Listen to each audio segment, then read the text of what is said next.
Olá, sejam muito bem-vindos à Igreja no Mundo, o programa da Fundação AIS aqui na sua televisão. Sou o Paulo White e espero contar com a sua companhia aí desse lado ao longo da próxima hora. Sempre às terças-feiras, logo depois da emissão do texto na Capelinha das Aparições, aqui na TV Canção Nova e depois ao longo da semana, com várias repetições, este é o seu programa sobre as questões da liberdade religiosa no mundo, a perseguição aos cristãos e a ajuda à Igreja que sofre. Um programa em que vamos contar com a presença da diretora da Fundação AIS em Portugal, Catarina Martins Betancourt, aqui em estúdio. Olá, Catarina. Olá, Paulo, e olá também aos nossos telespectadores. No arranque do programa de hoje, vamos, uma vez mais, aliás, até à Nigéria, de onde chegou a notícia de mais um padre sequestrado, felizmente, entretanto, libertado. Mas esta situação vem fazer aumentar, Catarina, o temor, digamos assim, da comunidade cristã. Sem dúvida, Paulo. Portanto, esta notícia deste sequestro deste sacerdote, como na Nigéria, portanto, como o Paulo acabou de dizer, libertado, entretanto, graças a Deus, portanto, fez aumentar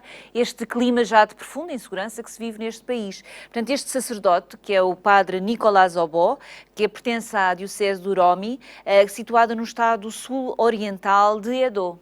Este caso ocorreu cerca de 2 semanas depois do assassinato de um seminarista católico que também tinha sido sequestrado com mais 3 colegas na diocese de Sokoto. De facto, podemos dizer, Catarina, que há como que um clima de grande insegurança entre a comunidade cristã. O que é perfeitamente compreensível, Paulo, porque de facto tem havido nos últimos anos inúmeros casos de cristãos raptados, mas também de ataques às igrejas, de ataques às aldeias cristãs e tudo isto quase que podemos dizer no meio da indiferença dos próprios governantes, das autoridades da Nigéria.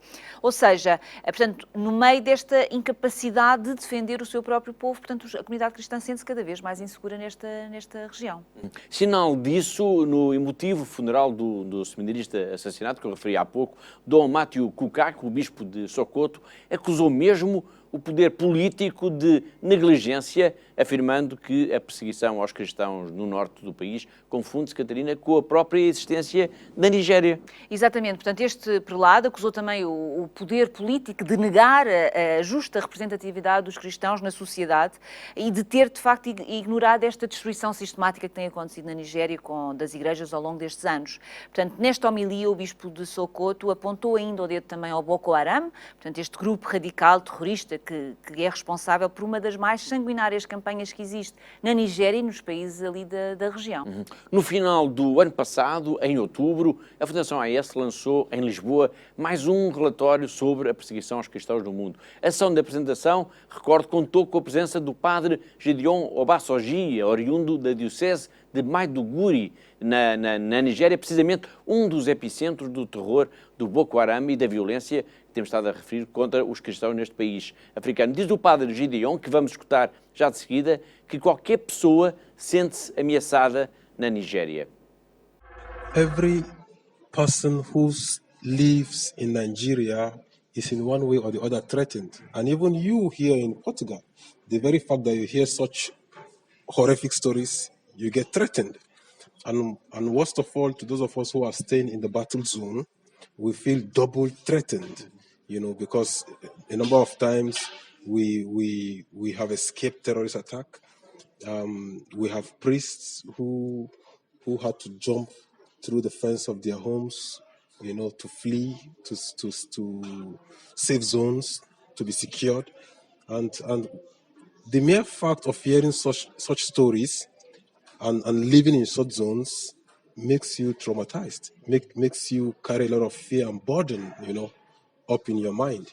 And up until now, our people are still heavily traumatized because of what they have heard, what they have gone through, the sounds of bomb blasts and gunshots. Even those who have not lost their immediate loved ones, the sounds of gunshots and bomb blasts you hear makes you heavily traumatized. Agora vamos até ao Egito, onde se assinalou no sábado, dia 15, 5 anos desde a divulgação do vídeo da execução de 21 cristãos numa praia na Líbia, cujo martírio foi recordado como exemplo da igreja perseguida nos dias de hoje. Eram, Catarina, 20 egípcios e um ganês. É verdade, Paulo, e eram, na verdade, simples operários que estavam neste país para ajudar economicamente as suas famílias, muito humildes. Portanto, estes 21 cristãos foram, então, capturados por um comando jihadista e foram degolados posteriormente numa encenação quase ao modo de Hollywood. E foi divulgado este vídeo através das redes sociais, na altura.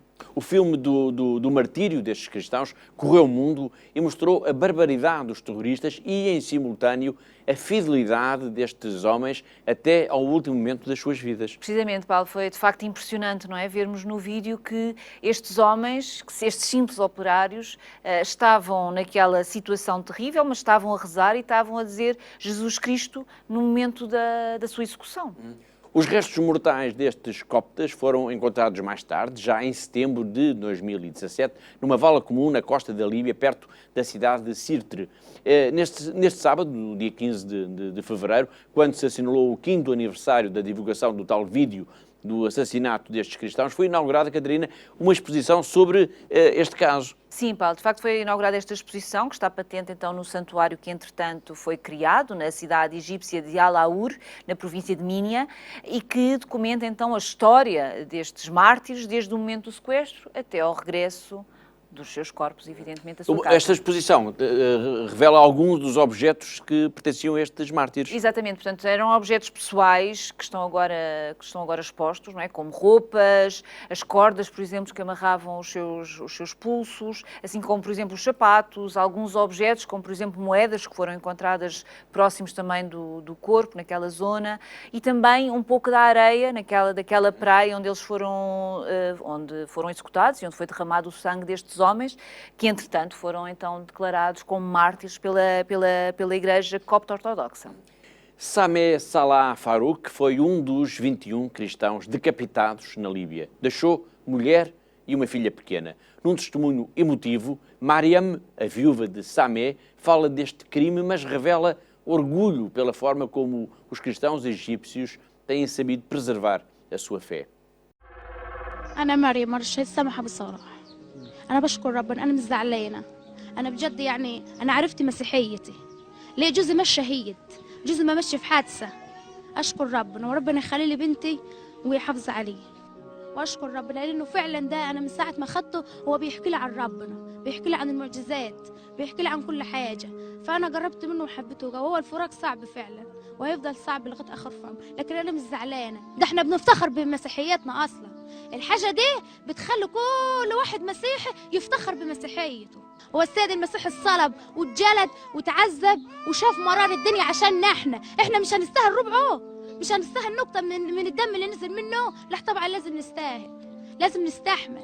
دي مسؤوليتنا ان احنا كمسيحيين نقف بإيمان قوي، نقف بإيمان قوي. ويا ريتنا احنا نموت موتتهم اللي هي موتوها دي. ده مش موت اصلا، ده مش موت، ده استشهاد، ده استشهاد. قعدوا 15 يوم متعذبين، 15 يوم ما بيلوش برقة بمية كده، ما كانوش بيبلوا ريقهم. ربنا كان عطوهم الإيمان، ربنا عشان عايزهم، لكن ربنا فعلا كان عايزهم في الوقت ده وعايزين يقفوا زي الأسود كده، وربنا عايزهم يصعدوا السما. وأنا مش زعلانة ولا عمري هزعل، ده أنا مرة الشهيد، هو أنا هستاهل؟ وربنا مش بيسيب حد، واحنا كمسيحيين احنا قواه، احنا مش زعلانين ولا حزن عشان قاعدين في بيوتنا ولابسين اصفر يبقى خلاص. لا طبعا، ده احنا بنفتخر. ده انا هطلع واروح هنا ده انا مرة الشهيد، هو انا استاهل؟ انا ما كنتش استاهلش. عملوا كده في بقى ربنا يجزيهم. Do Egito vamos até Angola, país que, entretanto, caiu nas bocas do mundo mediático por causa da divulgação do chamado Luanda Leaks, que detalha esquemas financeiros que envolvem Isabel dos Santos e o marido, entre outros, e que terão alegadamente permitido expoliar dinheiro do erário público angolano. Trazemos aqui este tema, pois temos declarações do bispo de Dundu, que classifica esta situação, agora revelada como, Catarina, muito grave. Precisamente, Paulo. Portanto, o bispo de Dundu, Dom Stanislau Shindekasse, disse que a situação agora revelada é mesmo muito, muito preocupante, para não dizer grave. Mas afirma que a Igreja já tinha denunciado esta realidade há alguns anos. Foi no ano de 2016 quando a Conferência Episcopal de Angola fez publicar uma nota intitulada O que Vimos e Ouvimos. Nessa nota, os bispos angolanos denunciavam o agravamento da pobreza no país e o aumento do custo de vida em resultado de uma crise económica e financeira que era consequência, Catarina, da corrupção generalizada. Corrupção, mas também, Paulo, na altura foi mencionada, a falta de ética e da má gestão dos dinheiros públicos. Agora, o bispo Dudundo aceitou comentar este tema à Fundação AIS durante uma recente visita à sede internacional da instituição na Alemanha. Ele mostrou-se surpreendido pelo impacto do Luanda Leaks, Catarina. Sim, podemos dizer dessa forma, Paulo. Portanto, ele diz que todos foram apanhados de surpresa em Angola pela divulgação destes documentos, mas sublinha que isso vem apenas reforçar, de facto, a posição e a importância desta denúncia que a Igreja fez já há bastante tempo, quando apontava efetivamente o dedo ao poder político de Luanda. Nas declarações à Fundação AIS, Dom Stanislau Sindecas falou também de outros temas que iremos detalhar na próxima semana, nomeadamente o apoio que a sua diocese tem vindo a receber por parte da AIS. Para já, vamos a essa afirmação do bispo Dudundo de que a situação que se vive em Angola é preocupante, para não dizer grave, a propósito da revelação dos documentos do chamado Luanda Leaks. Muchas gracias, don Stanislau, por estar aquí con nosotros. La primera pregunta sería, en la última reunión da Conferencia Episcopal, usted definió como prioridad para a súa diócesis para o corrente ano a aposta na recepción de meios missionarios de diferentes carismas. Que congregacións gostaria de ver traballar na diocese do mundo? Todas. A diocese é uma diocese jovem, em fase de consolidação, e uma das indicações que nós recebemos da Santa Sé, quando para lá fomos há 6 anos, é justamente essa. De facto, era preciso criar esta igreja local, atrair mais congregações, mais carismas, pois para que realmente, para enriquecer pois, a diocese, e assim as pessoas terem uma experiência realmente mais ampla do que a igreja. Nós conseguimos algumas, mas não enfim, um número suficiente, porque a diocese é grande. Só para dar um exemplo, são 106 mil quilómetros quadrados. Portanto, é 1/3 da Itália como extensão. Portanto, é um território imenso. Então, nós tivemos a alegria de receber os padres rogacionistas que estão lá. Recebemos também os missionários da La Salette e estão outros tantos, estão os oblatos que prometeram vir, mas ainda não chegaram. E estão também as irmãs salvatorianas, que nós pedimos recentemente, a ver se nos ajudavam na pastoral da saúde, também na organização mesmo da pastoral da diocese. Há promessas, então nós estamos com as mãos abertas, realmente, quem quiser realmente contribuir para o crescimento de uma igreja no nordeste de Angola, que é uma região onde efetivamente a evangelização é muito recente em relação a todo o país.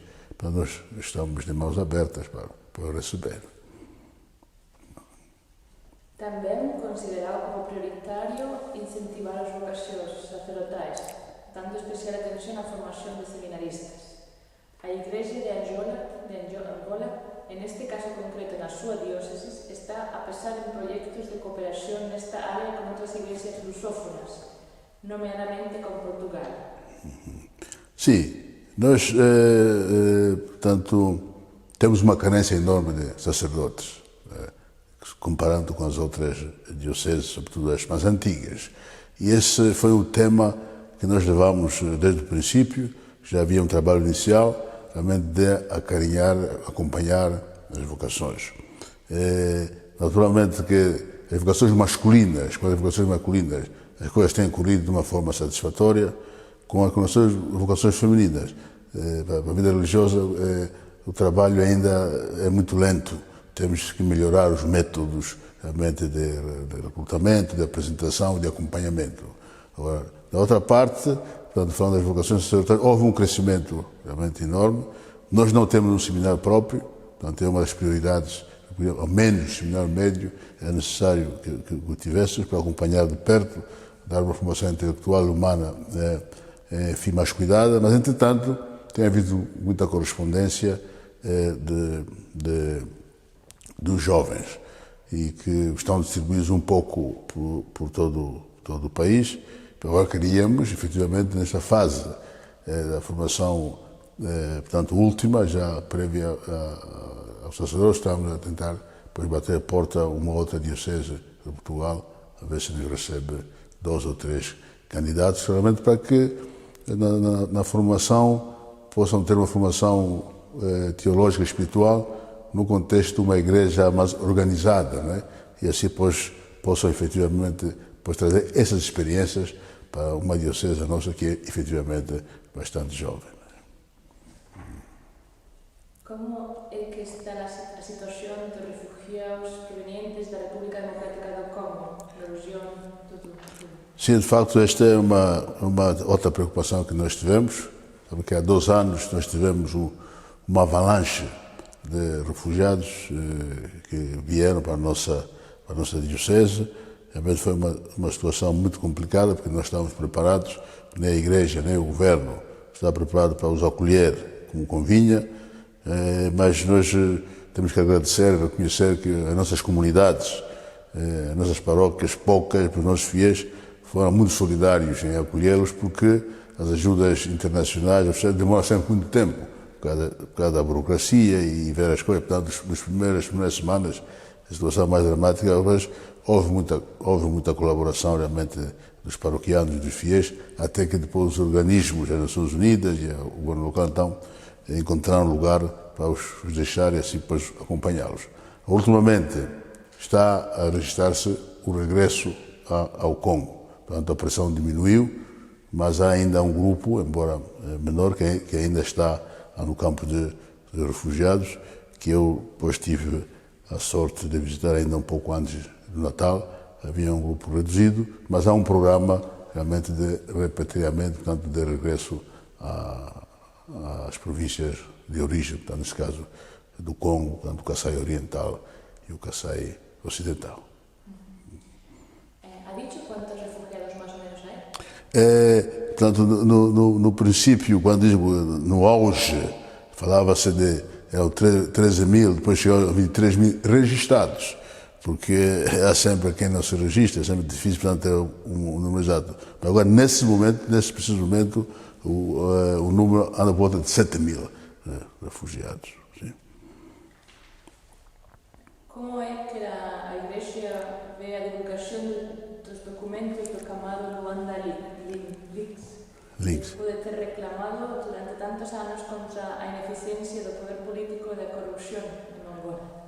Bom, de facto, fomos todos apanhados, não digo surpresa, mas ao menos é o que corre, é um assunto mediático, né? Está na boca do mundo, em todo o mundo, na rádio, televisão, todo lado se fala, portanto, desse livro. Então, só veio a confirmar, de certa maneira, aquilo que nós tínhamos constatado, que fomos sendo acusados, a Igreja foi sempre chamando a atenção, realmente, para este aspecto, realmente, da boa governação.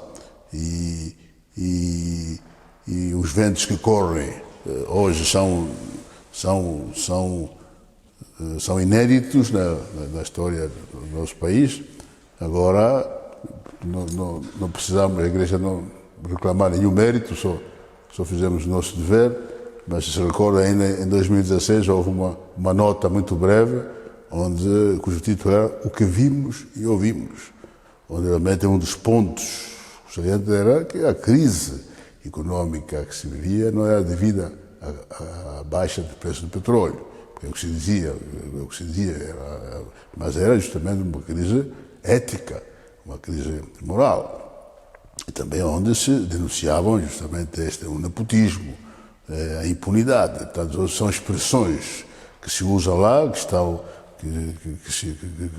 na boca da imprensa local e tudo, mas que naquela altura, não tinha sido colocado claramente, porque era a impressão que tínhamos e como pastores, pois, não podíamos não falar. Portanto, o livro que está a dizer é confirmar aquilo que muitas vezes, talvez alguns pensavam que existia ou não tinham coragem de fazer, mas pronto, está aí. Portanto, as coisas estão aí presentes, cruas e nuas, certamente se pode dizer assim, para ver que realmente a situação é preocupante, para não dizer grave.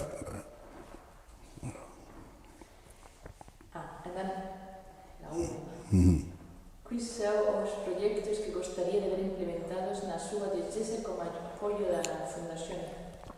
Bom, nós temos que agradecer, antes de mais, aos benfeitores e à Fundação, a ajuda que nos têm dado. Eu sei, por exemplo, acompanhado muito bem no programa de apoio aos seminaristas que nós temos, tem crescido, depois o programa de formação suplementar que nós damos aos nossos seminaristas, na passagem de ano, foi agora há 3 semanas, e tem sido possível graças à Fundação. Também houve, no passado, na recuperação de uma outra casa. Agora, neste momento que nós temos, na perspectiva de receber mais missionários, gostaríamos que realmente a Fundação nos apoiasse realmente na construção, realmente, para alojar de uma forma condigna os missionários que nós vamos receber. Pensámos também criar mais uma outra paróquia nova, porque elas são poucas e a distância são grande, para realmente permitir a maior proximidade dos pastores junto do povo. Portanto, precisamos também, ao menos estão 2 ou 3 paróquias que nós precisamos realmente de ter um apoio realmente da Fundação. O mesmo se diga, vamos continuar também com a formação do clero. Portanto, nós já tivemos um encontro, portanto, o clero está aumentando, tivemos 2 ordenações, agora vamos ter mais 3 diáconos. Nós já nos reunimos, já há um consenso entre nós de reunirmos, portanto, de 12 em 12 meses para realmente formação, estudo, realmente cuidar o aspecto da formação, mas também o aspecto espiritual e da comunhão entre nós, para que realmente se vá criando esse espírito de pertença à diocese, ao mesmo presbitério. E outra coisa muito importante também, que nós estamos que vai potenciar a nossa atividade missionária, é justamente a Rádio Eclésia, que já, portanto, já recebeu luz verde para difundir em toda Angola. Nós, no mundo, por razões realmente alheias à nossa vontade, ficamos sempre atrás, não é? Agora já temos um lugar, já trabalhamos um bocadinho, temos antenas, mas ainda precisamos realmente de um apoio para que a rádio comece a funcionar justamente em plena potência, não é? Isso seria realmente digamos, realmente uma mais-valia para realmente podermos chegar com a rádio lá onde os missionários não chegam, por causa ou do transporte ou das distâncias, ou justamente também por causa realmente do número ainda bastante reduzido de missionários que nós temos. Obrigada. Agradeço a oportunidade que me deram e, pois, rezamos a Deus para que realmente a Fundação continue realmente a trabalhar para que Cristo e o seu amor, o seu Evangelho seja conhecido e abraçado por mais pessoas, não é? Muito obrigado. Muito obrigado. Agora vamos até à Síria, pois temos de novo em linha a irmã Miri, a religiosa portuguesa que vive em Cara, no mosteiro de São Tiago mutilado. O que nos diz ela agora? Que a situação na Síria está cada vez mais grave por causa da guerra, a tal ponto que as pessoas, Catarina, já não conseguem comprar nada para comer. Precisamente, Paulo. Portanto, a guerra na Síria, portanto, esta crise económica que se vive na Síria como consequência da guerra e também do embargo internacional, parece que não dá sinais de parar, de abrandar. E, portanto, e segundo a irmã Miri, a situação no país, que classifica como péssima, agrava-se de dia para dia, estando cada vez pior. Portanto, são as palavras da irmã. E ela fala mesmo até nas queixas da própria população, que dizem que já não conseguem comprar nada e que, para comer, pois os preços estão cada vez mais exorbitantes e fica praticamente inacessível às famílias o acesso à comida. Numa mensagem gravada e enviada para Lisboa, para a Fundação AIS, esta religiosa Maria Lúcia Ferreira, conhecida como a irmã Miri, disse ainda que o governo tem tentado pôr alguma ordem, especialmente ao nível do câmbio oficial, pois a economia está completamente desregrada. Sim, Paulo, e de facto a irmã diz-nos que neste momento o governo cotaram o dólar a 700 libras sírias, porque já tinha chegado às 1.200, e portanto, e com isso tornava praticamente proibitiva a compra destes bens alimentares, os bens essenciais para a população poder sobreviver no dia-a-dia. Com a Síria ainda em guerra, os cidadãos têm enfrentado de facto enormes constrangimentos. Na mensagem áudio enviada para a AIS em Lisboa, A irmã Miri refere como exemplo, Catarina, por exemplo, a falta de gás. Sim, Paulo, já não é a primeira vez que a irmã Miri faz esta referência à falta de gás Que de facto deve ser muito importante no dia-a-dia, não é? Evidente, e nesta altura também do ano a Síria tem temperaturas muito baixas e, portanto, a necessidade do gás. E, portanto, ela diz que a penúria é incrível e diz que até no mosteiro onde ela vive agora têm de procurar lenha para poder aquecer-se e para poder também fazer alguma comida e poderem comer alguma comida quente, porque tudo o resto, portanto, a eletricidade, portanto, tudo falta, incluindo também a eletricidade neste momento neste país. Vamos então ouvir a própria irmã Miri a descrever a situação grave que se vive na Síria, o tráfico de dólares, o mercado negro e a falta de bens de primeira necessidade, como é, por exemplo, o gás para o aquecimento. A situação económica no país tem estado péssima, péssima e cada vez pior. No entanto, o governo tentou pôr assim um bocadinho de ordem e estabeleceu o dólar a 700 libras sírias, porque ele já tinha chegado a 1200. É horrível. As pessoas diziam que já não podemos comprar nada para comer, os preços estão fora de alcance.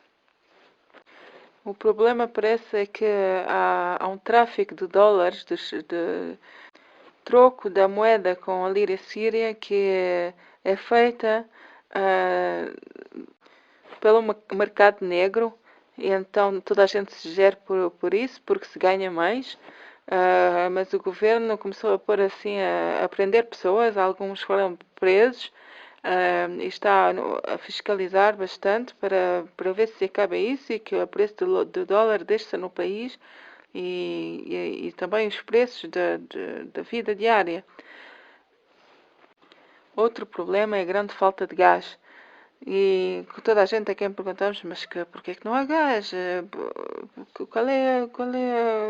Porquê? Então, agora os poços de gás, o país tem os poços de gás e não sei o quê. E no outro dia tivemos a visita do nosso bispo e então ele disse, então porquê que não há gás? Ele disse, é porque o gás que sai dos poços de gás natural não é o mesmo que se utiliza nas cozinhas, na cozinha com as bilhas. E então o gás tem que ser levado para purificar. Levam-no ao exterior e depois importam de novo. Então, mas porquê que não purificou aqui na Síria? Não tem facilidades, não tem fábricas para o fazer? Havia antes da guerra, mas agora foram destruídas. E então a penúria de gás é incrível. Nós aqui no mosteiro tivemos muita dificuldade, e sobretudo que aqui faz muito frio. Vamos agora focar a nossa atenção no Vietnã, a propósito de um sacerdote português. Explico já o que se trata. É que o padre Marco Luís de Almada foi nomeado vice-postulador da causa de beatificação do cardeal Vantuan e destacou o trabalho conjunto que realizou com a Fundação AIS como uma das razões para esta escolha. Estamos a falar no padre Marco Catarina, que tem sido, de facto, um grande amigo da Fundação AIS em Portugal. Sem dúvida, Paulo. De facto, o padre Marco Luís, da Diocese de Setúbal, foi nomeado recentemente, portanto, vice-postulador da causa de beatificação e canonização de Francisco Vantuan e tem sido, desde há anos, um grande amigo da instituição, da Fundação AIS aqui em Portugal, e tem colaborado connosco através da edição de algumas obras suas, mas também na tradução de alguns textos deste prelado vietnamita e que foi, entretanto, editados pelo Secretariado Português da AIS. Exemplo disso é a biografia de Vantuan, chamada Homem de Esperança, Caridade e Alegria, escrita pelo postulador Valderi Ilgman e pela antiga secretária do cardeal vietnamita, Luísa Melo, obra que foi apresentada em Lisboa em setembro de 2016 pela Fundação AIS, com a presença da referida secretária. Já vamos escutar as palavras que a chilena Luísa Melo então nos disse, mas antes vamos recordar de forma muito sucinta, Catarina, a vida e o percurso deste cardeal vietnamita. Bom, Paulo, de uma forma sucinta é Não praticamente impossível, mas vamos tentar. Mas posso dizer então que o cardeal Francisco Xavier Vantuan nasceu a 17 de abril de 1928 no Vietnã e depois foi ordenado sacerdote já em 1953. Portanto, após os estudos em Roma e depois de ocupar vários lugares, vários cargos na Diocese do Hue, foi então sagrado bispo em 1967, tendo sido nomeado já em 1973 1975, o arcebispo coadjutor de Saigão pelo Papa Paulo VI. E depois, a 15 de agosto desse mesmo ano, portanto, de 1975, ele foi preso, vindo depois a ser libertado apenas em 1988.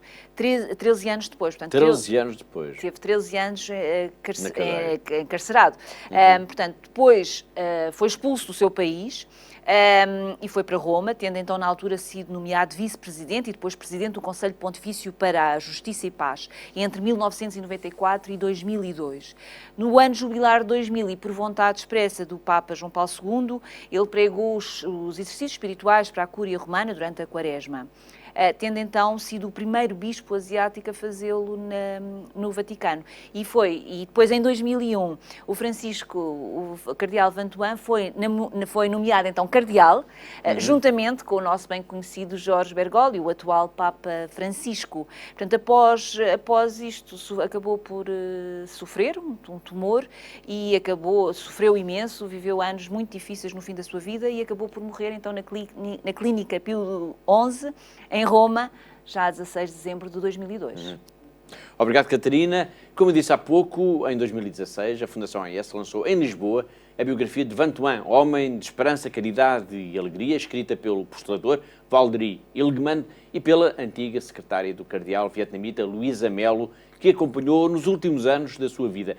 Ela é, portanto, uma pessoa muito especial, uma das pessoas que melhor terá conhecido Vantuan. Quisemos saber qual é a imagem mais forte que guarda do cardeal. Vamos conferir agora a sua resposta. La imagen del hombre generoso, humilde, inteligente, generoso, digamos, en el senso de caridad, sea la caridad material y también caridad en el sentido espiritual. Y el buen trato que tenía con todos nosotros los empleados de Justicia y Paz, más encima estaba siempre dispuesto a recibir quien llegara a la oficina, incluso sin una situación, sin nada. Creo que esa es la imagen que tengo de él, porque él era disponible para todos, incluso con las personas que encontraba por la calle. Se levantaba temprano, miraba de su ventana, bajaba, encontraba a los drogados que estaban ahí en la zona de Trastevere, porque el cardenal vivía en el Palacio de San Calixto en Trastevere, y todas las mañanas él bajaba e iba a conversar con los drogados, con las personas, o sea, los pobres que llama el Papa Francisco hoy día. El pobre en todo sentido, incluso desadaptado, no solo drogados, sino que desadaptados psíquicamente el problema psíquico, ¿no? Y creo que eso es lo que ha quedado, y después el espíritu de oración que tenía. Todo lo enfocaba a Dios, a la Virgen, a San José, a los santos, el amor que tenía también hacia el pontífice. Com esta memória de um homem bom que está a caminho dos altares, estamos quase a chegar ao fim da primeira parte do nosso programa. Mas antes, vamos ainda até Macau, ao encontro do nosso correspondente, o jornalista José Miguel Encarnação. Vamos saber como é que a crise do coronavírus continua a afetar a vida do território. Devido ao surto do coronavírus, o Bispo de Macau reuniu a Cúria Diocesana nesta última quarta-feira, tendo os seus membros decidido manter a suspensão dos serviços litúrgicos públicos até 6 de março. Deste modo, pela primeira vez daqui à memória, foi cancelada a procissão do Senhor Bom Jesus dos Passos e a liturgia da quarta-feira de cinzas, sendo que os fiéis poderão continuar a assistir às missas e, porventura, a outras atividades litúrgicas pela internet. A vida em Macau vai regressando aos poucos à normalidade, estando a maioria dos serviços públicos e as empresas privadas já a trabalhar a tempo inteiro desde segunda-feira. Muito importante para a economia de Macau foi a reabertura dos casinos, que são de longe a maior fonte de receitas do território, ainda que com algumas restrições. Pela segunda vez, no espaço de 15 dias, o Papa Francisco apelou a oração pelas vítimas do coronavírus, que já provocou mais de 1000 mortes, em particular na China. Uma oração pelos nossos irmãos chineses que sofrem com esta doença cruel, que eles encontrem o caminho da recuperação o mais rapidamente possível, desejou o Santo Padre no final de mais uma audiência pública semanal. A finalizar, uma nota para o encontro entre o Secretário das Relações com os Estados da Santa Sé, Monsenhor Paul Richard Gallagher, e o Conselheiro de Estado e Ministro das Relações Externas da República Popular da China, Wang Yi, o primeiro de índole oficial entre representantes dos dois Estados desde há 70 anos. Do encontro, realizado na Alemanha, à margem da Conferência sobre Segurança em Munique, sobressaiu o desejo manifestado por ambas as partes de prosseguir o diálogo institucional, por forma a favorecer a vida da Igreja Católica e o bem do povo chinês, divulgou a Santa Sé em comunicado.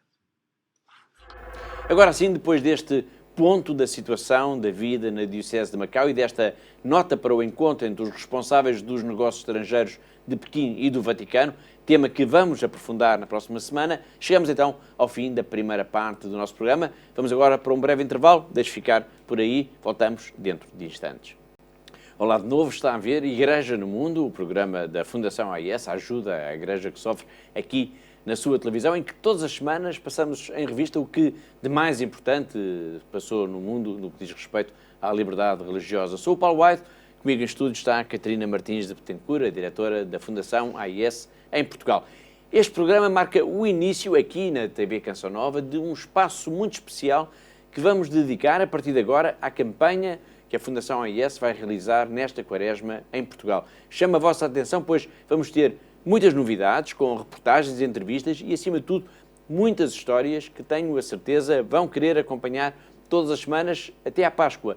O tema desta campanha da Quaresma é muito forte: mártires e heróis por amor. Precisamente, Paulo. Portanto, nesta Quaresma, a Fundação AIS pretende honrar a memória daqueles que têm oferecido, que oferecem a sua vida a Deus e até aos seus irmãos. Portanto, e para isso reunimos testemunhos de fé num pequeno livro. É este livro que eu tenho aqui comigo, que são, portanto, uns testemunhos de fé muito poderosos de homens e mulheres em tantos países do mundo que têm conhecido a violência, o sofrimento e até o martírio, infelizmente. Homens e mulheres deste século. Sim, Paulo, isto de facto é um ponto muito importante desta iniciativa da AIS. Portanto, são todos testemunhos de fé de mártires do nosso tempo, são todos do século XXI.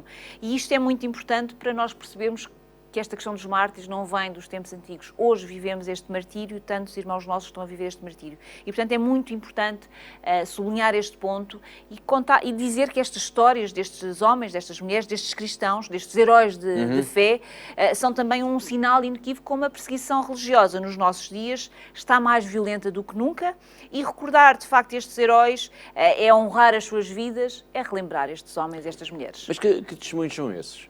Bom, Paulo, são 44 histórias, 44 relatos de vida, não são histórias, são factos verídicos, portanto, de homens e mulheres excepcionais, portanto, são todos exemplares, são todos os tais heróis que nós queremos relembrar aqui e podiam ser muito mais, infelizmente, Paulo. Mas escolhemos um conjunto de padres, de irmãs, de religiosas, de leigos, alguns, que de facto são este testemunho de fé, de que deram a vida por Cristo, juntamente com alguns dos seus companheiros. Portanto, são centenas, são milhares os cristãos que neste século têm sofrido este martírio, têm sofrido a violência, têm sofrido a perseguição e muitos deles nunca serão conhecidos, Paulo. Portanto, só Deus sabe quem são, não é? E, portanto, muitos perderam a sua vida no completo anonimato, Paulo. E qual é que é então o objetivo desta campanha? É rezar. Rezar é o objetivo, mas também informar, não é? Dar a conhecer que estes rostos, estas histórias concretas destes homens e mulheres comuns, que como eu e o Paulo, que pela forma da sua vida, pelo ambiente onde vivem, o país onde vivem, infelizmente deram sua vida, deram o seu testemunho até à morte. E, portanto, eles são, de facto, são heróis, são exemplares para cada um de nós. Em cada dia, nesta Quaresma, haverá, pois, a história de um cristão perseguido ou de um grupo de cristãos e uma oração. Como é que os nossos telespectadores podem ter acesso a este livro? Este livro é muito fácil, Paulo. A forma mais prática, de facto, é ir à nossa página de internet, que está neste momento a passar em rodapé, portanto, em fundação-ais.pt. Portanto, convido todos os que nos estão a ver neste momento para irem à nossa página de internet. Podem descarregar o conteúdo todo deste pequeno livro que tenho na mão. E, portanto, o objetivo, de facto, é que cada um de nós se lembre diariamente deste homem, desta mulher, deste mártir do dia, e que se lembre não só deste mártir em concreto, mas também se lembre da situação do país que eles vivem, porque são efetivamente são apenas um rosto. Muito bem. Poderiam ser vários. Portanto, é possível descarregar, digamos assim, este livro, tirar este livro e depois imprimi-lo em casa, através da internet, mas e os nossos telespectadores, por exemplo, que não tenham internet ou que não tenham um computador, como é que podem fazer? Também é fácil, basta entrar em contacto connosco para o nosso telefone, para o 217544000 e dizer que quer receber este pequeno livro com todas estas histórias. Portanto, convido quem não tem de facto internet que possa ligar-nos, nos ligue, diga que quer receber e com muito gosto que enviaremos gratuitamente este livro para todos os que nos estão a ver neste momento. O que é importante, Paulo, e isto gostaria de sublinhar aqui, é que nesta Quaresma possamos cada um de nós, em nossas casas, no nosso grupo de oração, na nossa paróquia, dinamizar iniciativas para relembrar todos estes homens e estas mulheres, portanto, rezar por estes mártires e heróis. Mas há ainda outra novidade. É verdade, Paulo, iremos dar pormenores mais à frente, nos próximos programas, portanto, convido a quem nos segue que nos veja nas próximas semanas, nos próximos programas, mas de facto teremos então também um terço para oferecer a todos aqueles que nos estão a seguir, também com este objetivo de rezar pelos cristãos perseguidos no mundo. Muito bem. Vamos, mais uma razão então para ficarem atentos aos programas da Fundação AIS nas próximas semanas. Ao longo desta Quaresma vamos aprofundar esta campanha com as histórias de heróis da fé, de homens e mulheres que são testemunho da perseguição aos cristãos nos dias de hoje. Falemos agora da Venezuela. Nos últimos programas, a Venezuela tem sido tema obrigatório aqui em Igreja no Mundo e volta a sê-lo hoje, pois temos uma declaração do arcebispo de Mérida, que no encontro da Fundação AIS em Espanha, na semana passada, fez um retrato dramático, Catarina, da situação que se vive neste país sul-americano. Exatamente, Paulo. Portanto, segundo o cardeal Baltasar Porras, as condições de vida estão, de facto, a agravar-se na Venezuela, sublinhando, aliás, os dados que a Fundação AIS tem vindo aqui a divulgar nos últimos programas.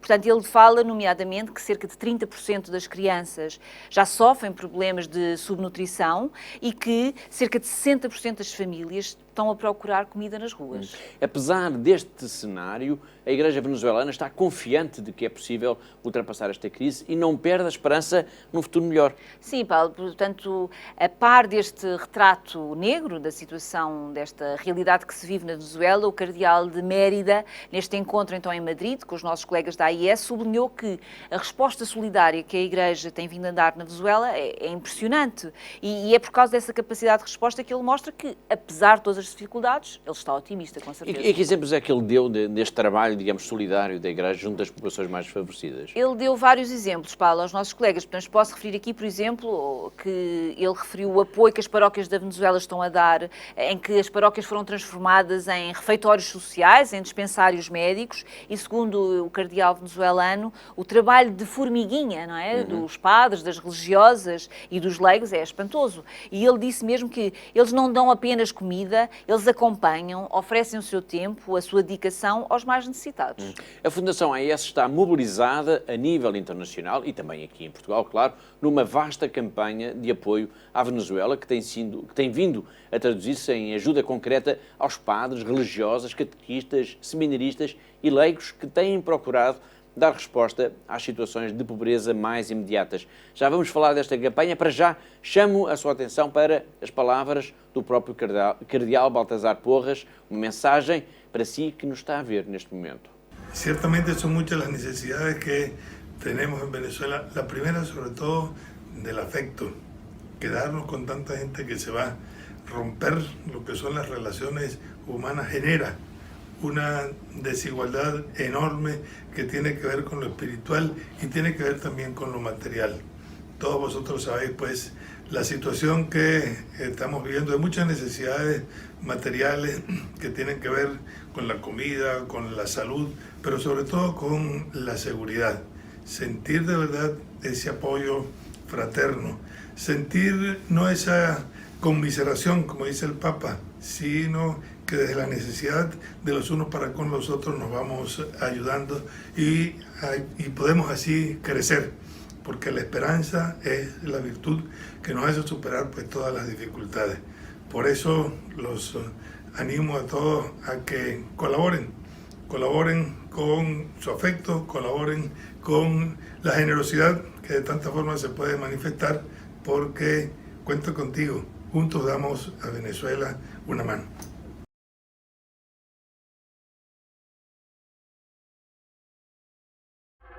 Foi o cardeal Baltazar a agradecer e a pedir ajuda para os venezuelanos que estão a atravessar um dos momentos mais delicados da sua história. Portugal tem sido exemplar também, Catarina, nesta cadeia de solidariedade. Sem dúvida, Paulo, portanto, tem sido exemplar e não tenho palavras para exprimir a minha gratidão aos nossos telespectadores, aos nossos benfeitores aqui na AIS, aqui em Portugal.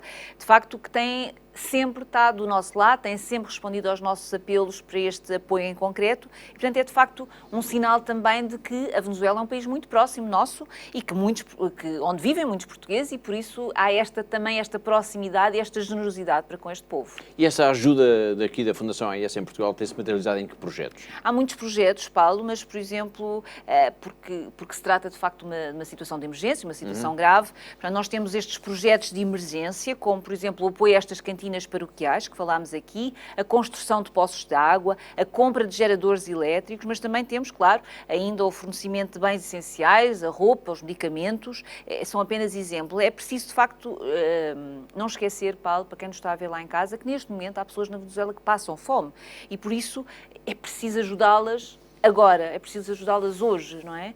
E, portanto, eu agradeço também mais uma vez, apesar de agradecer toda a generosidade, peço mais uma vez a quem nos está a ver e que ainda não tenha podido ajudar a Venezuela, que entre em contato connosco e que diga que quer ajudar este povo neste momento tão difícil da sua história. Da Venezuela vamos regressar à Síria. De uma campanha vamos para outra campanha. A exemplo do que se passa na vila de Cara, testemunhado há pouco pela irmã portuguesa, em toda a Síria vive-se um tempo difícil por causa de uma economia extremamente débil, é resultado destes anos todos de guerra que já provocaram, recorde-se, mais de 380 mil mortos e vários milhões de refugiados e de deslocados internos. O foco de violência agora no noroeste do país vem apenas agravar ainda mais esta situação. As crianças sírias são vítimas diretas desta guerra, deste clima de guerra. Precisamente, Paulo, e segundo dados da Unicef, mais de 300 mil crianças foram deslocadas das suas casas, dos seus bairros onde viviam, só desde dezembro, portanto há 2-3 meses. E, portanto, sendo que cerca de 1,2 milhões, 1 milhão e 200 mil crianças, estão neste momento numa situação considerada de extrema vulnerabilidade. A Fundação AIS tem em marcha diversos projetos de assistência humanitária para as populações mais carenciadas da Síria, nomeadamente as crianças. Exemplo disso é a campanha Uma Gota de Leite, que tem merecido também um acolhimento extraordinário por parte, Catarina, dos benfeitores portugueses da ajuda à Igreja que sofre. Sem dúvida, é mais um daqueles projetos que tem recebido todo o apoio dos nossos benfeitores, dos nossos amigos. Portanto, este projeto Uma Gota de Leite destina-se a alimentar crianças das famílias mais carenciadas, essencialmente das zonas de Homs, de Alepo e de Damasco. Portanto, como é um projeto de um bem essencial, como é o leite para as crianças, portanto é um projeto que todos os dias precisa de ser alimentado, todos os dias precisamos de ter esta ajuda. E, de facto, o que tem acontecido é esta generosidade, mas, no fim, Paulo, o que é importante é, de facto, que as crianças da Síria possam, de facto, ter esta quantidade essencial diária de leite. Vamos agora ao encontro do coordenador desta campanha, Uma Gota de Leite, na cidade de Alepo. O médico Nabil Antaki vai explicar-nos por que razão esta campanha é de facto tão importante.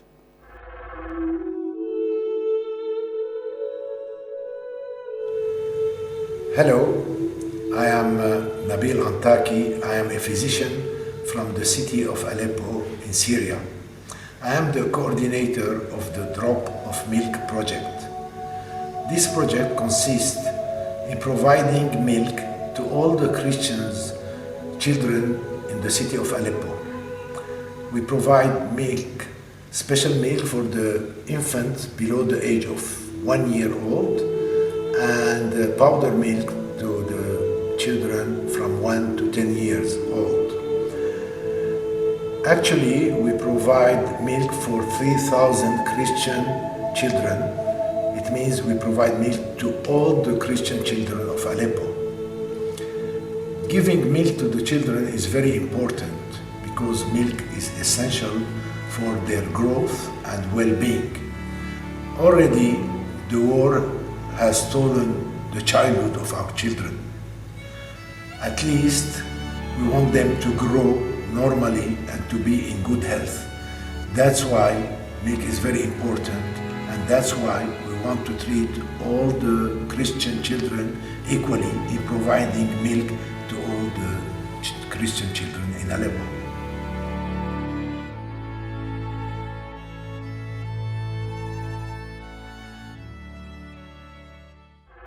Foi o Dr. Nabil Antaki, o coordenador em Alepo da campanha Uma Gota de Leite. Estamos a falar da Síria, mas há pouco referimos a Venezuela. Dois países em situação muito grave, dois povos que precisam de ajuda. Catarina, e como é que os portugueses podem ajudar estes dois povos a minorar este sofrimento? É muito fácil, Paulo, basta de facto ligar-nos e dizer que quer ajudar ou a Venezuela ou a Síria, as crianças da Síria, neste caso concreto este projeto, e portanto o importante de facto, Paulo, é que cada um de nós possa fazer o que está ao seu alcance e neste caso ajudar estes dois projetos que nós mencionámos hoje aqui. Hoje estamos mesmo a chegar praticamente ao fim do nosso programa, mas antes das despedidas, apenas uma nota de agenda para relembrar o retiro da Quaresma, claro, que é destinado essencialmente aos benfeitores e amigos da Fundação AIS. É já, Catarina, em março. É verdade, Paulo, é já em março, entre os dias 20 e 22, que vamos ter mais uma vez o nosso retiro da Quaresma, que vai ser orientado pelo padre Jacinto Farias, portanto, o nosso assistente eclesiástico aqui da Fundação AIS aqui em Portugal.